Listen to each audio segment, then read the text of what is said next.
नमस्कार, मैं हूं अंजना और आप देख रहे हैं हरियाणा वाटिका की बड़ी खबर। 12,48,000 की फौज में कम है 1 लाख से ज्यादा सैनिक, सेना ने संसदीय कमेटी को बताया।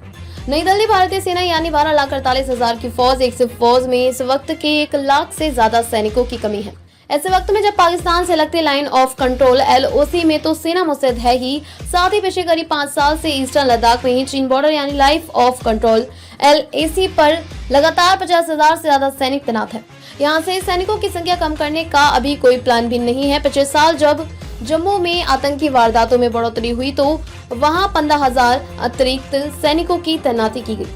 1 लाख सैनिकों की कमी से जूझ रही सेना सैनिकों को एक जगह से हटाकर दूसरी जगह तैनात कर जरूरतें पूरी कर रही है। रक्षा मंत्रालय की तरफ से संसद की स्टैंडिंग कमेटी को बनाया गया है। भारतीय सेना में ऑफिसर्स की मेडिकल कोर, डेंटल कोर और मिलिट्री नर्सिंग सर्विस को छोड़कर मौजूदा संख्या 1 जुलाई 2024 को 42,095 है, जबकि ऑथराइज्ड स्ट्रेंथ 50,538 है। इसी तरह सेना में जूनियर कमीशन्ड ऑफिसर्स और जवानों की संख्या 1 अक्टूबर 2025 को 11,05,110 है, जबकि ऑथराइज्ड स्ट्रेंथ 11,97,520 है। यानी सेना में 92,410 7.72% जवानों की कमी है। रक्षा मंत्रालय की तरफ से कहा गया कि जैसे जैसे अग्निपथ स्कीम आगे बढ़ेगी वैसे वैसे जवानों की कमी पूरी होती जाएगी। इसी तरह ऑफिसर्स की कमी को लेकर बताया गया कि ऑफिसर्स की वैकेंसी को भरने के लिए कई कदम उठाए गए हैं। मंत्रालय ने कहा कि सिलेक्शन प्रक्रिया में भी रिफॉर्म किया गया है। सूत्रों के मुताबिक सर्विस सिलेक्शन सेंटर्स ने हाल ही में कई नए कदम उठाए हैं। कैंडिडेट्स को उनकी SSB की तारीख के बारे में अलग अलग माध्यम से याद दिलाया जाता है कि ताकि किसी की डेट मिस ना हो। किसी वजह से किसी कैंडिडेट का एक चांस मिस हो गया तो उसे दूसरा मौका भी दिया जा रहा है। शॉर्ट सर्विस के लिए वैकेंसी ज्यादा होती है लेकिन बैच कम होते हैं। अब बैच की संख्या 2 गुना से ही ज्यादा कर दी गई है, जिससे आने वाले कैंडिडेट्स में सिलेक्ट होने वाले कैंडिडेट्स का रेशियो बढ़ा है। साथ ही पहले जहां डॉक्यूमेंटेशन में ज्यादा वक्त लगता था, वहीं अब फॉर्म के साथ पहले डॉक्यूमेंट अपलोड करने का ऑप्शन दिया जा रहा है।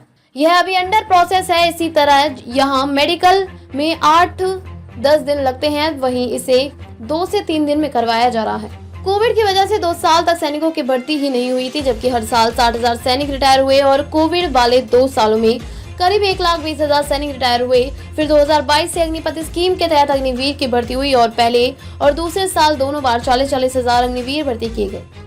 सेना में तकनीक का इस्तेमाल बढ़ा है, लेकिन पिछले साल जम्मू में हुए आतंकी हमलों के बाद यह सवाल उठने लगा था कि क्या तकनीक सैनिकों की कमी पूरी कर सकती है।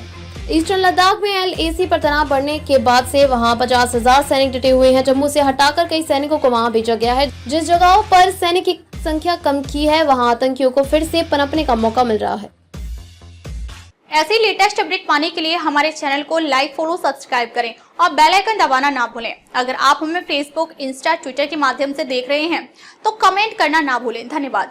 देश विदेश व अपने क्षेत्र की ताजा खबरों के लिए देखते रहिए हरियाणा वाटिका राष्ट्रीय हिंदी दैनिक समाचार पत्र।